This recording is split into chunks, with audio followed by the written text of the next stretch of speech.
요즘에 주식창을 보고 있으면 그냥 그 한숨만 나와요. 보고 있으면 진짜 더 이상 얘기가 안 나와요. 이게 어느 정도는 제가 그전 영상에서도 말씀을 드린 적이 있어요. 이 메모리 사이클과 AI 시대의 개막 해가지고 이제 3단계까지는 끝났다. 메모리 가격의 상승과 영업이익률이 급증하고 이렇게 되면은 4단계로 동전의 뒷면, 비용 상승과 가격 정가, 수요 둔화와 거품론의 확대. 이제 이 4단계, 5단계가 나올 것이고 6단계가 본격적으로 수익이 극대화되는 단계. 근데 이거를 예상은 했어요. 4, 5단계 예상은 했지만 진짜 그러니까 이게 이론상으로는 그래요. 이걸 예상을 했어. 실전에서 이렇게 보고 있으면은 이게 맞나 싶을 정도로 너무 과해요. 그러니까 이게 이론하고 다른 점이죠. 정말 힘든 시장이에요. 힘든 시장 맞습니다. 장기 투자를 하고 있는 한 친구한테 제가 그런 얘기를 한 적이 있는데 여기 요때였습니다. 요때 이제 올라갈 때 불확실하다. 그래서 25만 원의 갭자리까지 조정을 줄 수도 있다. 제가 이런 얘기를 했는데 그 친구가 상당히 이 의견에 대해서 부정적으로 얘기를 하더라고요. 근데 오늘 이제 그 친구 만나서 얘기를 들어보니까 비중을 좀 줄일까? 라고 얘기를 하더라고요. 그만큼 지금의 변동성은 정말 믿음을 가지고서 투자 관점으로 보고 있는 친구한테도 흔들리는 그런 감정을 줬다라는 거예요. 지금 시장은 약간 그래요. 그러니까 이게 25만 원이라는 갭자리를 아무리 이론상으로는 예상을 해도 이 떨어지는 이걸 보고 있으면은 진짜 이렇게까지 해야 되나? 이게 너무 빨라요. 그러니까 이런 것들이 어떻게 보면은 우리가 예상은 했지만 4단계, 5단계 동전의 뒷면 단계에서 외인 기관들 또 외국의 증권사들이 내는 리포트 이런 것들이 예상은 어느 정도 됐어요. 저 정도는 흔들겠다. 근데 그거에 대해서 시장이 너무 세게 반응을 하니까 그게 맞나 싶어요. 피크를 찍었다는 얘기도 맞죠. 영업이익률이 어떤 장사를 해도 80%를 넘어간다는 것은 거의 피크가 맞아요. 그게 이제 논리적으로는 맞는데 그걸 너무 시장이 세게 반응하니까 참 좀 힘들다 이런 생각이 좀 들고요. 주식을 하면서 불평이 없어야 된다. 이게 저의 생각인데 그러니까 외부 변수에 대해서 탓을 하지 말자.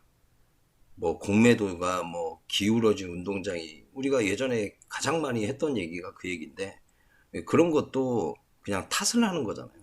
레버리지 문제도 탓을 하는 건데 진짜 탓을 하고 싶어요. 불평을 갖기 싫어도 이건 적당히 해야지 좀 그런 생각이 많이 듭니다. 빨리 왔다가 그냥 갔으면 좋겠어요. 근데 이거를 부정적으로 볼 수도 있지만 이게 장기 투자 관점으로는 25만 원이 결코 나쁜 금액이 아니에요. 그러니까 이게 이 삼성전자를 대표적으로 얘기를 하는 이유가 저는 그 전부터 삼성전자의 주가를 이 영역으로 봤어요. 이 영역.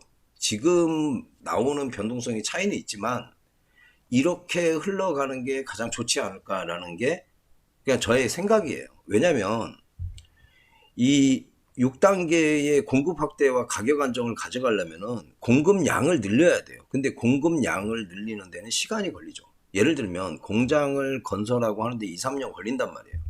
그러면 선반영 되는 게 한 1년에서 1년 반 전에 선반영이 됩니다. 공급량이 늘어날 거라는 선반영이. 그렇게 본다면은 대략 한 요 금액대가 한 25만 원대, 지금으로 보면은 25만 원대로 보고 이 안에서의 변동성을 가져가는 걸로 하고 나중에 이제 공급량이 확대되면은 6단계가 여기서부터 시작이 되지 않을까 이렇게 봤는데 이론은 그래요. 이론은 이렇게 보고 있어도 막상 이런 과정을 지켜보고 있으면 이 과정이 힘들죠. 이 구간에서 상당히 힘들고 또 이런 구간이 오면 힘들고 또 여기가 오면 또 힘들고 그렇게 해서 장기 투자로 사실 한다는 것은 굉장히 힘들어요. 이걸 주식을 안 보고 있으면 모르지만 보고 있는 사람들 입장에서는 털리기가 딱 좋죠. 이란 미국 전쟁도 그걸 핑계로 삼는데 그것도 그냥 이유를 갖다 붙이는 거예요. 어떻게든 이 물량을 뺏으려고 하는 과정인데 뺏길 수밖에 없어요. 개인들 입장에서는 또 계속 또 이렇게 그래서 장기 투자 하시는 분들은 날마다 보고 이런 거는 좋지 않아요. 그래서 우리가 차트를 볼 때 이런 얘기죠. 단기 매매를 할 때는 이 쌍고점을 찍고 밀릴 때는 이런 구간에서는 대응하지 않고 중장기는 또 다르게 이런 자리를 오히려 기회를 삼아서 분할 매수 관점으로 볼 수 있다. 근데 이제 우리가 이걸 단기 매매 하다가 중장기로 마인드를 바꿔버리면 이미 여기서 비중을 많이 들어간 상태에서 중장기로 전환하니까 좀 힘들죠. 그런 차이가 있습니다. 어쨌든 뭐 개인적으로는 시장에 대해서는 삼성전자에 대해서는 의심하진 않아요. 그런데 상당히 힘들어요. 보면은 나머지 종목들도 어떻게 하려고 하나 이런 생각도 좀 많이 들고 그런 시장입니다.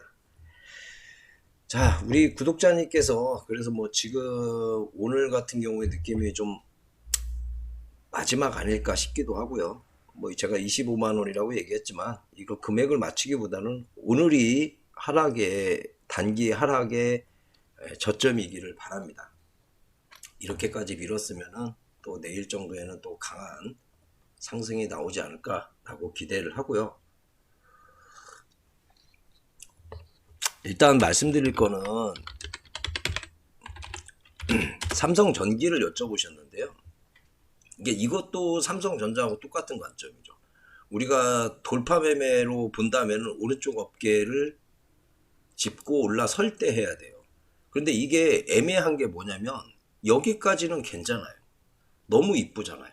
이쁜데 여기에서 이 양봉을 깰 때 갭으로 떨어져요. 이렇게 갭은 아니지만 엄청 세게 밀었죠. 그러니까 이럴 때 우리가 판단하는 게 상당히 어렵습니다. 실제로는. 그래서 나중에 지금 주가가 좀 많이 빠졌지만 우리가 장기적 관점으로 본다면은 이거는 분할 매수 관점으로 볼 수 있어요. 지금부터 아니면은 이 아래에서는 대략 한 155만 원 밑에서부터는 서서히 사 모아가는 전략은 그래도 어느 정도는 오래 기다리지 않아도 수익권으로 진행을 할 수가 있는데 만약에 여기에서 단기로 돌파를 기대하고 샀다면 제 관점에서는 대략 한 190만 원? 요 정도 왔을 때는 여기 요 자리 왔을 때는 비중 조절을 하는 것이 좋지 않을까.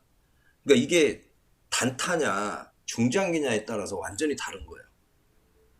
비중 조절 이게 분할 매수 하시는 분들은 굳이 여기서 정리 안 해도 되지만 단기 매매로 접근했다라고 하면 비중 조절은 필수다. 그리고 오른쪽 어깨를 짚고 올라섰을 때 단기 매매는 그때 다시 공략을 하는 게 좋지 않나. 이렇게 말씀을 좀 드릴게요. 그러니까 지금은 손절하기 늦었어요. 근데 손절하기 늦었고 지금 충분히 예를 들어서 지금 11선, 21선, 5일선이 이 정도 있기 때문에 반등이 한 번 정도는 세게 나올 거라고 보고 있어요. 적어도 요 정도? 오늘의 고점? 여기는 한번 넘기지 않을까. 그럴 때 이제 비중 조절을 하는 게 좋지 않을까라고 말씀을 드리고요. 이거 그 삼성 SDS는 일단 기술적으로 말씀을 드리면요. 이렇게 위로 쭉 올렸다가 빼는 차트는 대략적으로 그림을 예상을 하면 이렇게 올리잖아요. 그러면은 이렇게 해서 한번 대각으로 빼요. 이렇게 올라가는 경우가 많습니다. 이렇게. 그래서 그냥 중심 정도까지 올려쳐기 했다가 여기에 있는 물량을 뺏어버리고 올라가는 그런 케이스. 이런 패턴은 주식에서 정말 많이 나와요. 그래서 삼성 SDS도 그렇고 LG전자도 그렇게 보고 있어요. 이거는 좋은 그림은 아니에요. 그런데 우리가 좀 여기에서 지금 예를 들어서 분할 매수를 하겠다. 뭐 해도 괜찮아요. 지금은 단타로는 안 돼요. 단타는 오른쪽 어깨를 짚어야 되니까 여기 위로 올라섰을 때 하는 거고요. 25만 원 위로 올라섰을 때. 그러니까 그냥 또 올라섰을 때 하는 게 아니고 올라섰다가 눌렸다가 돌릴 때 들어가는 거예요. 돌리는 자리에서. 그래야지 우리가 손절을 하니까. 자, 그런데 중장기로 보면은 지금부터는 좀 천천히 분할 매수해도 된다라고 좀 보고 있습니다. 근데 우리가 지금 시장이 너무 어렵다 보니까 가려져 있는데 오늘 상한가를 갔던 두 종목이 있습니다. C랩하고 데이터 솔루션. C랩 같은 경우하고 이제 데이터 솔루션이 대략 이런 얘기죠. 삼성 SDS하고 4,300억, 매출액 대비 422%, 데이터 솔루션이 C랩이 3,151억, 최근 매출액 대비 3,067%. 이게 이 C랩이라는 회사가 재무가 그렇게 좋은 회사는 아니에요. 굉장히 안 좋아요. 역대급이죠, 역대급. 이건 데이터 솔루션이고 C랩.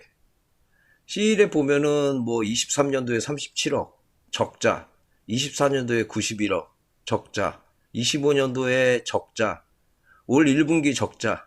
이런 회사가 3,151억짜리 공급 계약을 했어요. 이거 완전히 뒤집어지는 거죠. 그럼 뭐 그 점상을 간 건데, 이제 제가 말씀드리고 싶은 거는 지금 시장이 안 좋아서 이런 것들이 노출이 안 돼 있어요. 그러니까 삼성 SDS가 뭔가를 준비하고 있다는 거예요. 삼성 SDS가 저런 큰 자금을 들여서 뭔가를 계속 하고 있다는 거예요. 근데 그런 것들이 시장에서는 전혀 반응을 안 하고 있다는 거죠. 그래서 단기적으로 본다면은 시장에서 노출이 될 때 매매를 해야 되는 거고, 중장기 관점으로 본다면은 지금부터는 서서히 사 모아가는 것은 좋은 전략이다. 이렇게 좀 보고 있습니다. 오늘 C랩하고 데이터 솔루션 뉴스를 보면서 그 생각이 딱 들더라고요.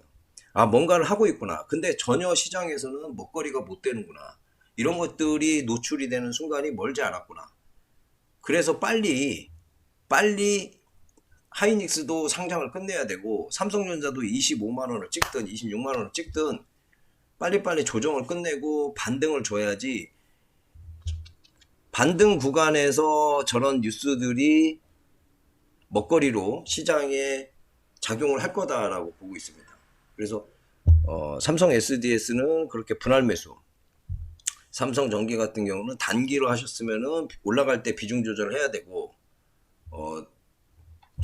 할 때는 분할 매수, 아니 장기 투자로 본다면은 분할 매수를 하시는 게 좋다. 이 정도 말씀을 드릴게요.